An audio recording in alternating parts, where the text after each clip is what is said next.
आज हम लोग सामाजिक विज्ञान के अंतर्गत राजनीति शास्त्र से पहला पाठ शुरू करेंगे। आपको जानकारी होगी, इसमें हम लोगों को 5 विषय पढ़ने हैं। पिछले 3 वीडियो में हम लोगों ने अर्थशास्त्र पढ़ा था, उसका पहला चैप्टर। आज पॉलिटिकल साइंस में पहला चैप्टर शुरू करने वाले हैं। इस विषय से आपकी परीक्षा में टोटल 17 नंबर का प्रश्न आएगा। इसमें 17 नंबर में 9 प्रश्न जो हैं वह वस्तुनिष्ठ होंगे और 2 प्रश्न लघु उत्तरीय करने होंगे और 1 दीर्घ करना होगा।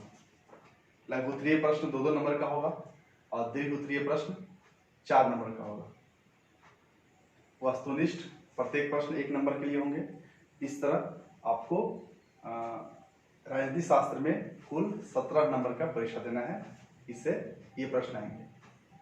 पूरे पाठ्यक्रम में हम लोगों को 5 चैप्टर पढ़ने हैं।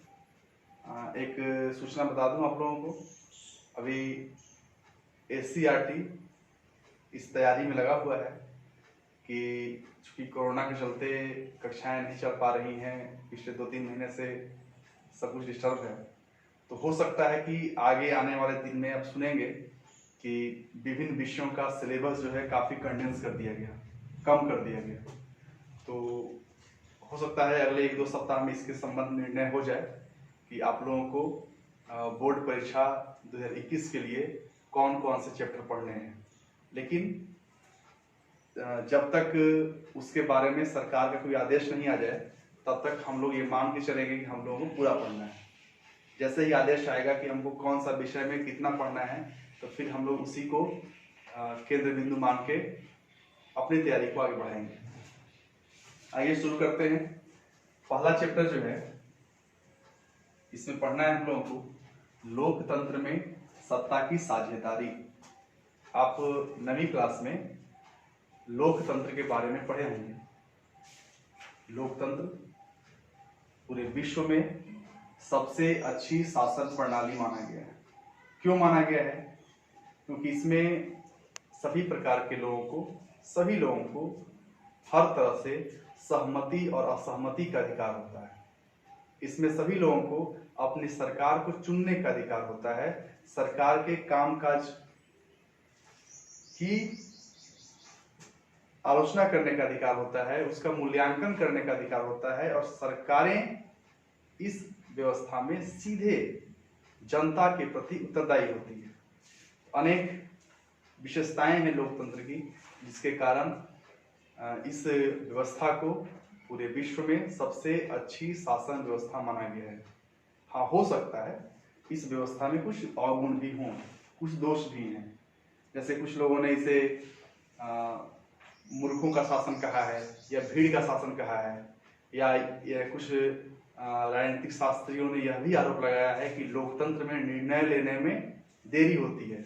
हो सकता है उनकी बात सत्य हो, मगर जब हम दूसरे शासन प्रणालियों से लोकतंत्र की तुलना करते हैं, लोकतंत्र के उपलब्धियों की तुलना करते हैं, तो हम पाते हैं कि लोकतंत्र दूसरे शासन प्रणालियों की तुलना में काफी बेहतर है।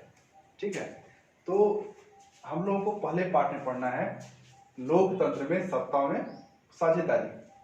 सबसे पहले जो पाठ का नाम है, शीर्षक है, इसका हम अर्थ समझेंगे। सत्ता में साझेदारी का क्या अर्थ है? सत्ता में साझेदारी का अर्थ हुआ कि सरकार बनाने की प्रक्रिया में और सरकार के निर्णयों की प्रक्रिया में आम लोगों की साझेदारी है या नहीं है, क्या आम लोग शामिल हैं या नहीं है। तो निश्चित रूप से हम सभी मतदाता, सभी जनता सरकार में अप्रत्यक्ष रूप से शामिल होते हैं। क्यों होते हैं? क्योंकि जो भी राजनीतिक दल सरकार का गठन करती है, या जो भी गठबंधन सरकार में होती है, तो उनको चुनने की प्रक्रिया में हम शामिल होते हैं। तो चूंकि हम उनको चुनने की प्रक्रिया में शामिल हैं, तो निश्चित रूप से हम सरकार में शामिल हैं। हो सकता है आपको ये लगे कि अगर हमने जिस उम्मीदवार को वोट दिया वह उम्मीदवार तो हार गया, जो उम्मीदवार जीता उसे तो हमने वोट दिया ही नहीं, फिर भी जो जीता उसके चुनने की प्रक्रिया में सभी लोग शामिल हैं। तो यह स्पष्ट है कि लोकतंत्र में सबकी साझेदारी है। भारत एक बहुत बड़े क्षेत्रफल का देश है, आप जानते हैं। यहाँ विविधताएं कई प्रकार की हैं, जैसे जातीय विभिन्नताएं हैं, धार्मिक विभिन्नताएं हैं, भाषा, क्षेत्र, लिंग, खान पान, रहन सहन, पहनावा, अनेक आधारों पर विभिन्नताएं हैं। तो भारत जैसे विविधतापूर्ण देश में लोकतंत्र की मजबूती के लिए यह और आवश्यक है कि सरकार के चुनने की प्रक्रिया में अधिक से अधिक लोग शामिल हों। इससे क्या होगा? इससे यह होगा कि लोगों को जब सरकार को चुनने की प्रक्रिया में यानी मतदान की प्रक्रिया में शामिल होने का मौका मिलेगा, तो लोकतंत्र के प्रति लोगों का विश्वास बढ़ेगा। जब लोकतंत्र के प्रति लोगों का विश्वास बढ़ेगा तो हमारे देश का लोकतंत्र और मजबूत होगा। हम लोग इस पाठ में पढ़ेंगे कि सामाजिक विभिन्नता और सामाजिक विभाजन में क्या अंतर है।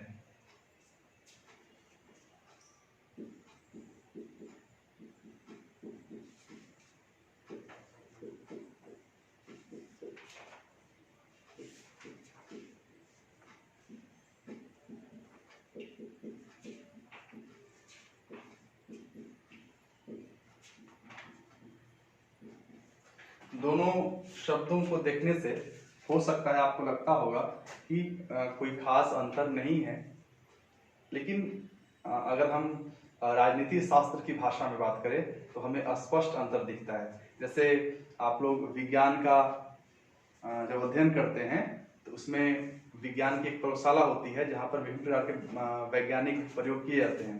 तो उसी तरह से जो राजनीति शास्त्र है इसका प्रयोगशाला जो है वह समाज है। हमें समाज से विभिन्न प्रकार के आंकड़े मिलते हैं, जिसका विश्लेषण करने के बाद हमें ज्ञात होता है कि किस प्रकार से निर्णय लेने की प्रक्रिया या अन्य जो भी कार्य है लोकतंत्र में वह कैसे प्रभावित होता है, और इसका जो विभिन्न प्रकार का जो आधार है वह समाज से ही मिलता है। ऐसे सामाजिक विभिन्नता और विभाजन का अंतर को हम इस प्रकार समझ सकते हैं। जैसे हमारे देश में जो विविधताएं हैं, तो विविधताएं जो है वह विभिन्नताएं हैं, जो विविधता है वह विभिन्नता है। इससे यह हमारे समाज की खूबसूरती है। जैसे यह विभिन्नताएं किस आधार पर हैं? जाति, धर्म, भाषा, क्षेत्र के आधार पर हैं। इससे किसी को कोई दिक्कत नहीं है। हर एक व्यक्ति की कई पहचान है। जैसे हम लोग भारत के नागरिक हैं, तो हमारी एक पहचान ये है कि हम भारतीय हैं। सबकी पहचान है, वो चाहे जिस जाति के हों, जिस धर्म के हों, जिस राज्य के हों, जो भी भाषा बोलने वाले हों, एक पहचान है कि हम सब भारतीय हैं। लेकिन इसके अलावा हमारी अन्य कई पहचान हैं। जैसे हमारी जाति अलग है, हमारे धर्म अलग हैं, अलग राज्य के हैं। कोई तमिलनाडु से है, कोई जम्मू कश्मीर से, कोई बिहार से है, कोई गुजरात से है, कोई कहीं और से है। तो ये अलग अलग पहचान है। ये सब विभिन्नताएं हैं। ये समाज का सकारात्मक पक्ष है। ये विभिन्नताएं हैं, ये समाज की खूबसूरती है। लेकिन इससे थोड़ा सा अलग विभाजन क्या है? जब इन्हीं विभिन्नताओं के आधार पर जब किसी व्यक्ति या समूह के साथ भेदभाव होने लगे, तो हम कहेंगे कि ये विभिन्नताएं जो हैं वह विभाजन बन गई। विभिन्नताओं के आधार पर जब विभाजन हो, यानी भेदभाव हो, किसी के साथ असमान व्यवहार हो, किसी के साथ अपमानजनक व्यवहार हो, तो हम कहेंगे कि यह विभिन्नता जो है वह विभाजन बन गया। यानी हम इसको ऐसे समझ सकते हैं कि जो विभिन्नता है वह समाज का सकारात्मक पक्ष है, और जो विभाजन जो है वह समाज का नकारात्मक पक्ष है। आप दोनों का अंतर बखूबी समझ रहे होंगे। जो विभिन्नताएं हैं वह समाज का सकारात्मक पक्ष है, यह समाज की विशेषता है कि हमारे भारतीय समाज में अलग अलग जाति, धर्म, भाषा, क्षेत्र के लोग एक साथ मिलकर रहते हैं। उनका अपना काम है, वे एक दूसरे का सहयोग करते हैं, सहयोग लेते हैं। ये खूबसूरती है हमारे समाज की, हमारे देश की।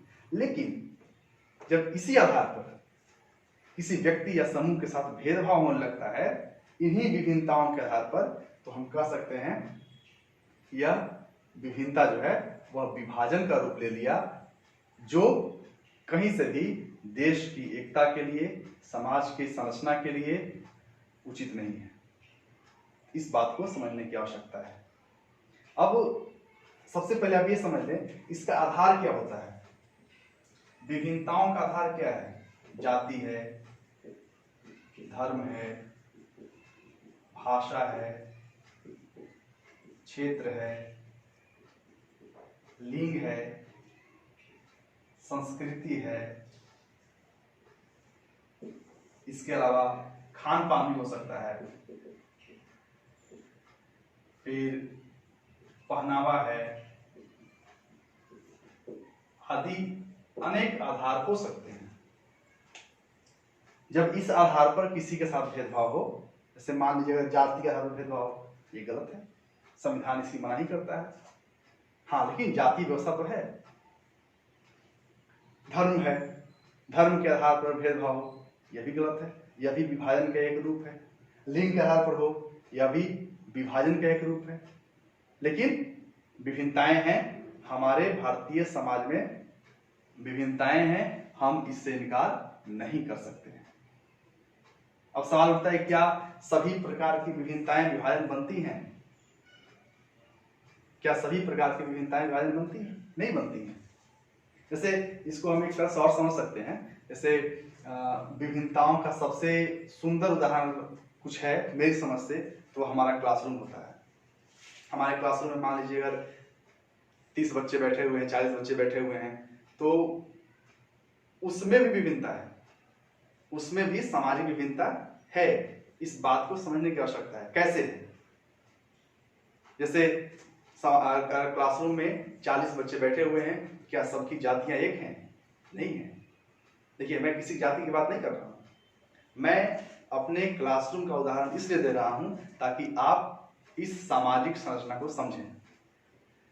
क्लासरूम में बैठे हुए जो बच्चे हैं, उनकी जातियां अलग हैं, उनका धर्म अलग है, उनकी सामाजिक और आर्थिक हैसियत अलग है, उनका लिंग अलग है, कुछ बालक हैं, कुछ बालिकाएं हैं, लेकिन इससे किसी को कोई दिक्कत नहीं होती है। सारे बच्चे एक साथ बैठते हैं। जहाँ बैठे हुए हैं, उनको नहीं पता होता है कि उनके बगल में बैठा हुआ विद्यार्थी किस जाति का है, किस धर्म का है, गरीब है या अमीर है, उनको नहीं पता होता है। यह क्या है? यह विभिन्नता है।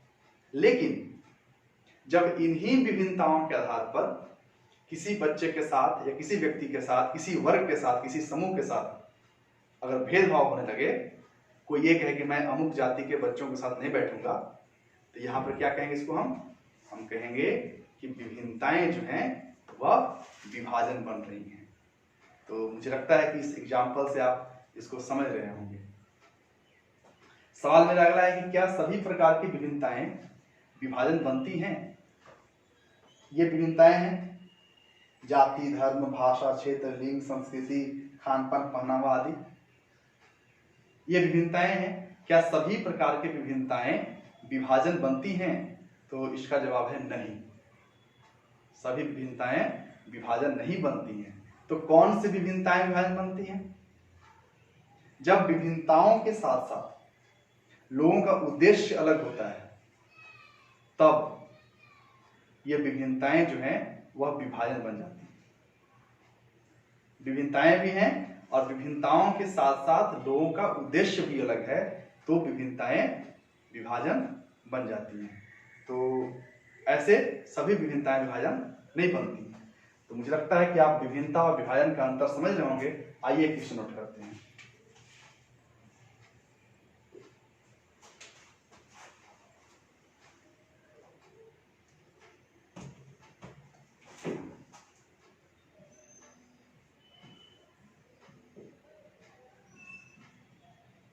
हर सामाजिक विभिन्नता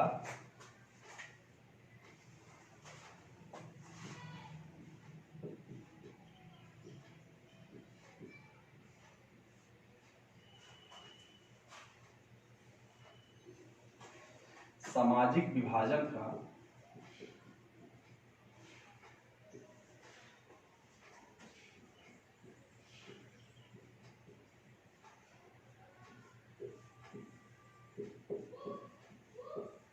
रूप नहीं लेती है। कैसे? हर सामाजिक विभिन्नता सामाजिक विभाजन का रूप नहीं लेती है। नोट करेंगे, भारतीय समाज में कई तरह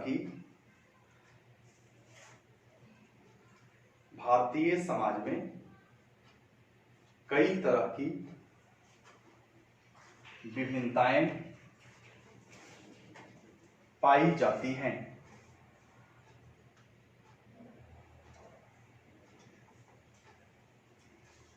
सामाजिक विभिन्नताओं से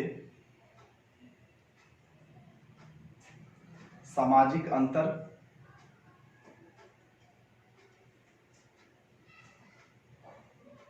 स्थापित होते हैं।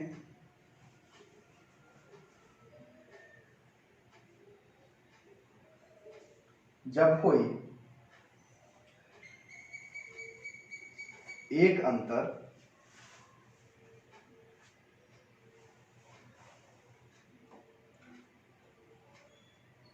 अन्य तरह के अंतरों से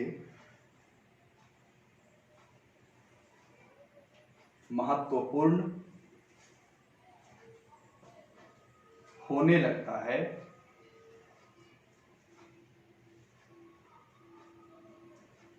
तब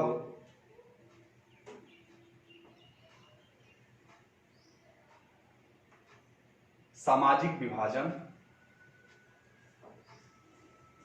होता है। जब कोई एक तरह का अंतर अन्य अंतरों से महत्वपूर्ण होने लगते हैं, तब सामाजिक विभाजन होता है। जब विभिन्नता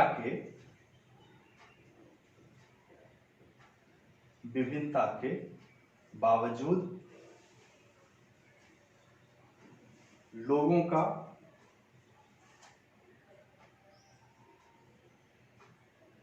उद्देश्य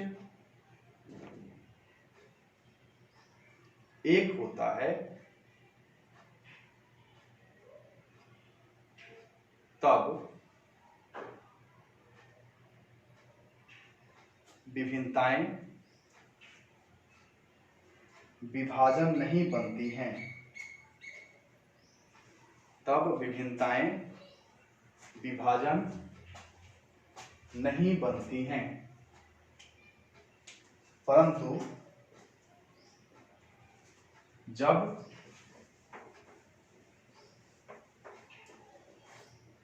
विभिन्नताओं के साथ साथ लोगों के उद्देश्य भी अलग होते हैं,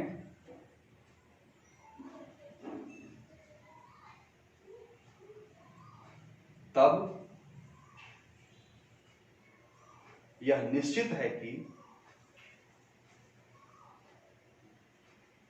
विभिन्नताएं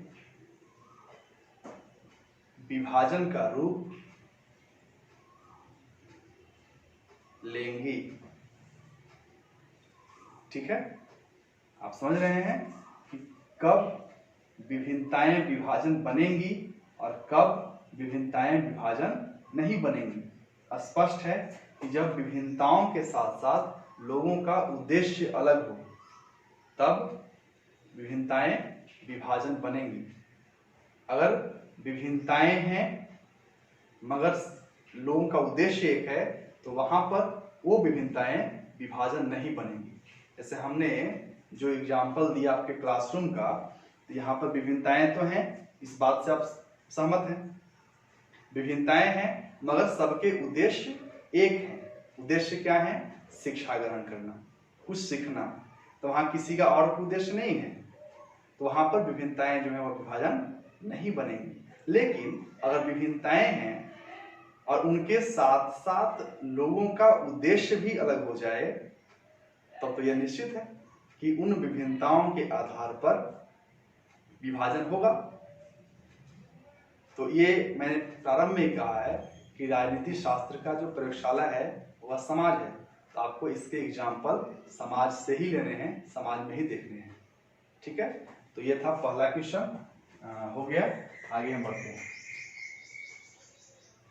आप सब लोग चैनल को सब्सक्राइब कर लेंगे और अगर कहीं कोई दिक्कत होगी तो आप कमेंट बॉक्स में अपना संशय जो है वह जरूर दर्ज करेंगे, हम उस पर चर्चा करेंगे अगली कक्षाओं में।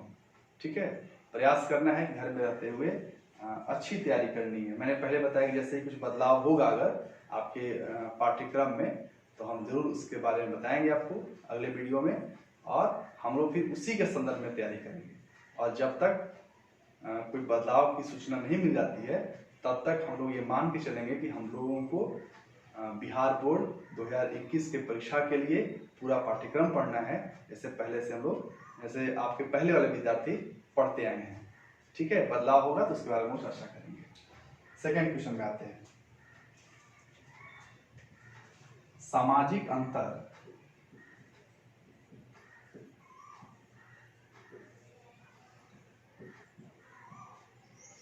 कब और कैसे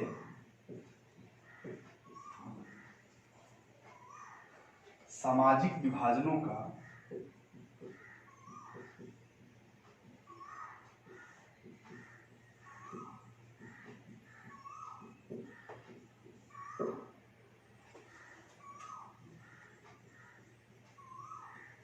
रूप ले लेती हैं?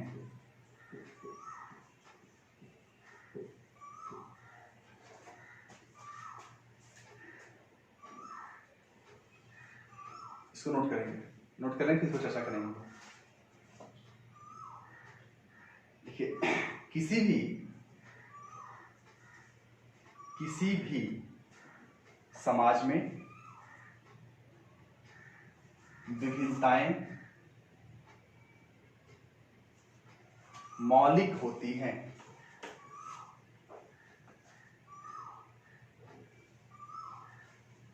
लोगों की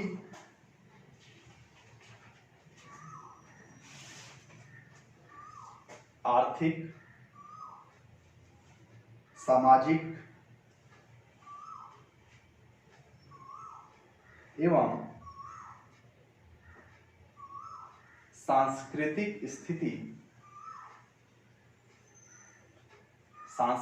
स्थिति उन्हें समाज में एक अलग पहचान देती है।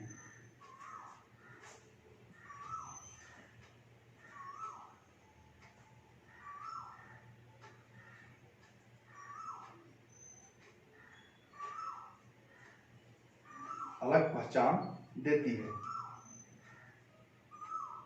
जब कोई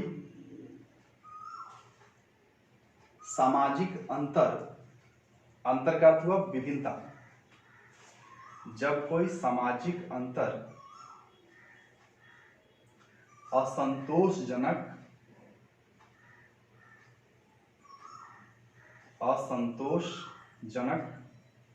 एवं भेदभावपूर्ण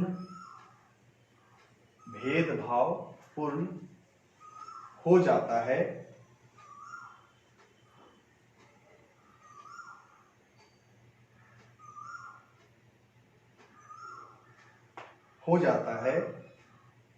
तब सामाजिक विभाजन का जन्म होता है।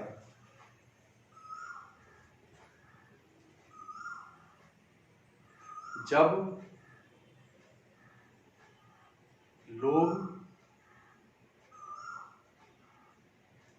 इन्हीं सामाजिक विभिन्नताओं के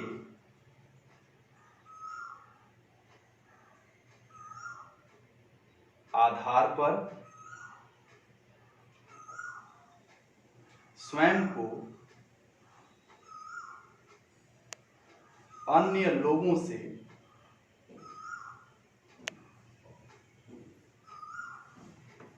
श्रेष्ठ समझने लगते हैं,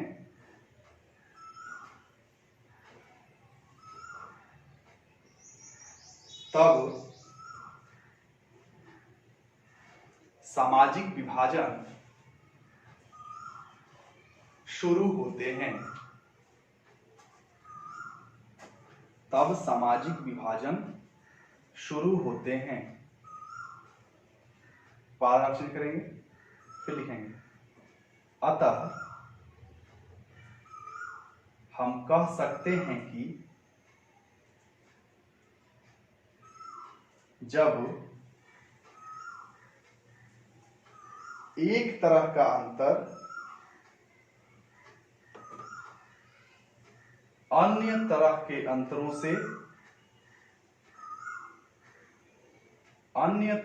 अंतरों से महत्वपूर्ण लगने लगता है और लोगों को यह अनुभव होने लगता है कि वे दूसरे लोगों से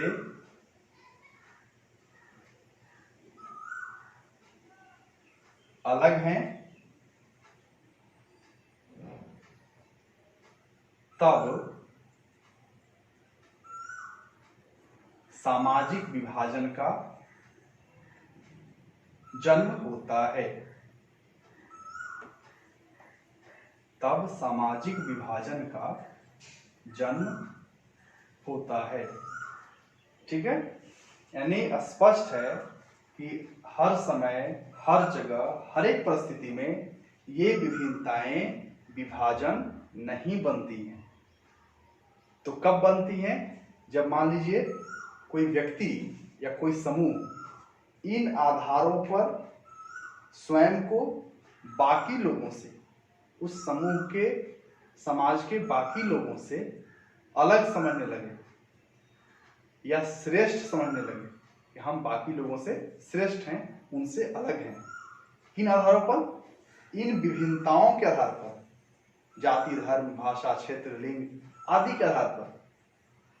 तो इससे स्पष्ट होगा कि जब लोग या कोई व्यक्ति या कोई समूह स्वयं को दूसरों से अलग और श्रेष्ठ समझेगा, तब विभिन्नताएं विभाजन बनेंगी। इसके साथ साथ अगर किसी व्यक्ति या समूह के साथ इन विभिन्नताओं के आधार पर जब असंतोषपूर्ण व्यवहार होता है, कोई तरह का भेदभाव होता है, तब भी ये विभिन्नताएं विभाजन बनेंगी। हर परिस्थिति में विभिन्नताएं विभाजन नहीं बनेंगी। ठीक है, जैसे जब उद्देश्य एक है तो ये विभिन्नताएं जो हैं वह विभाजन नहीं बन सकती हैं। आप बखूबी समझ रहे होंगे इसका अंतर। आइए आगे बढ़ते हैं।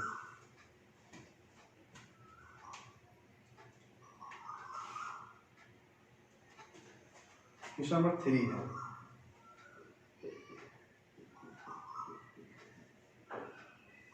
सामाजिक विभाजनों की राजनीति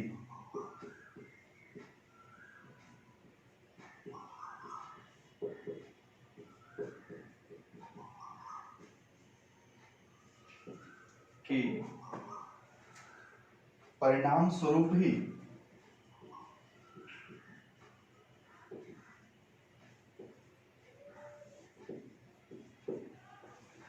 लोकतंत्र के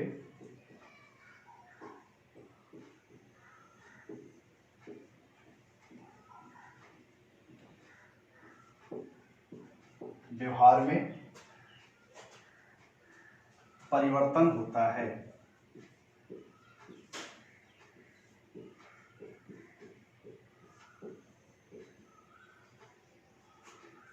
भारतीय लोकतंत्र के संदर्भ में इसे स्पष्ट करें।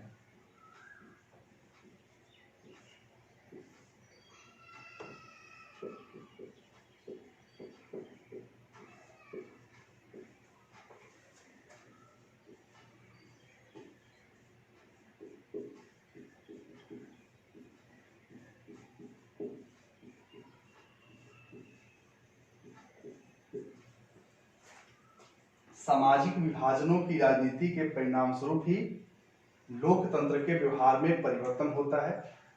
भारतीय लोकतंत्र के संदर्भ में इसे स्पष्ट करें।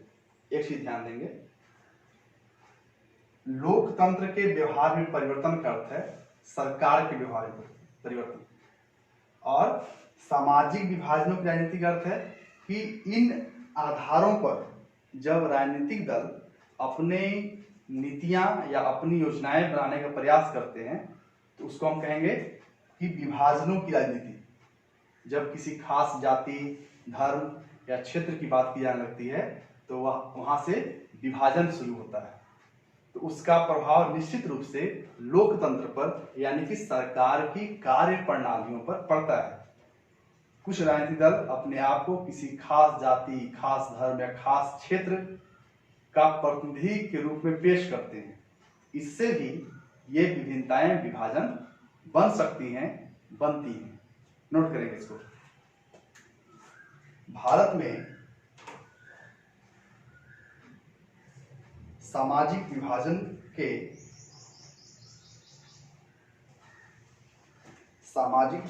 के कई आधार हैं, जैसे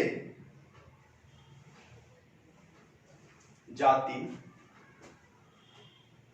धर्म,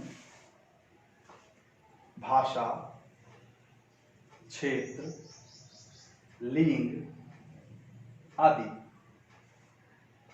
यही सामाजिक विभाजन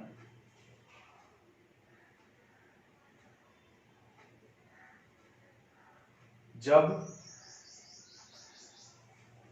राजनीतिक दलों के लिए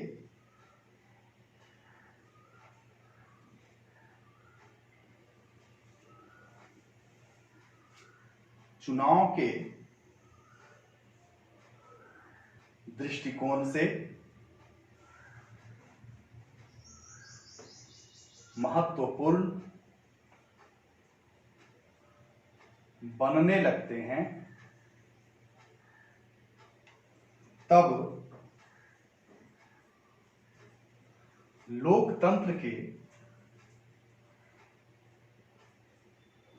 व्यवहार में परिवर्तन होता है।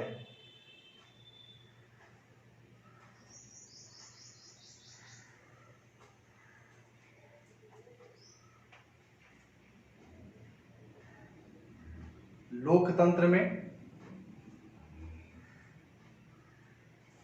राजनीतिक दलों के लिए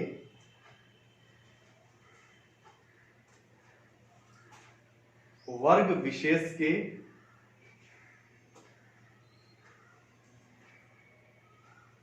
हितों की बात करना सामान्य बात है।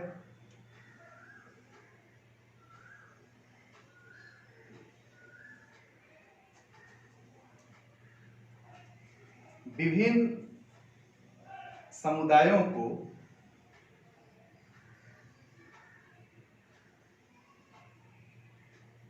उचित प्रतिनिधित्व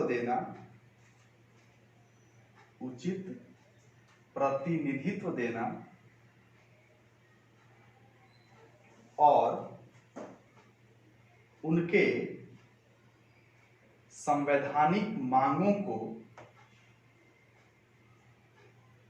मान लेना इसी का हिस्सा है।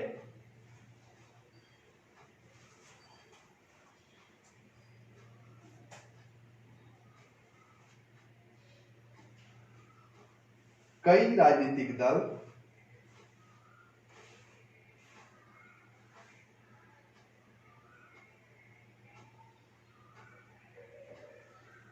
समूह विशेष पर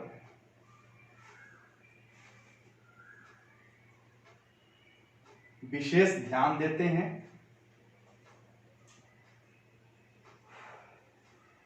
विशेष ध्यान देते हैं और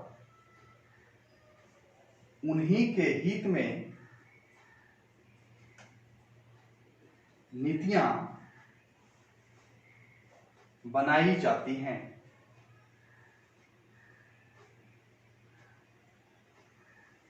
अतः हम कह सकते हैं कि सामाजिक विभाजनों की राजनीति के परिणाम स्वरूप लोकतंत्र के व्यवहार में परिवर्तन होता है। लोकतंत्र के व्यवहार में परिवर्तन होता है। ये 3 क्वेश्चन हो गए। आप अपना टेक्स्ट बुक पढ़ेंगे और जहां कहीं भी अगर दिक्कत होगी किसी शब्द से, किसी वाक्य से, या हमने जो लिखवाया है, जो बताया है, या कोई बात ऐसी हो जो आपको समझ नहीं आ रहा हो, आप पूछना चाहते हैं, आप कमेंट बॉक्स में लिखेंगे। सभी लोग चैनल को सब्सक्राइब कर लेंगे ताकि आपको उसका नोटिफिकेशन मिलता रहे और इस वीडियो से आप लाभ उठाइए, अपनी तैयारी को एक सही दिशा दीजिए। हम लोगों का प्रयास है कि आपकी तैयारी जो है वह प्रभावित न हो। अगले वीडियो में हम इसके आगे की बातों को लेकर आएंगे। तब तक आप घर में अध्ययन करते रहें।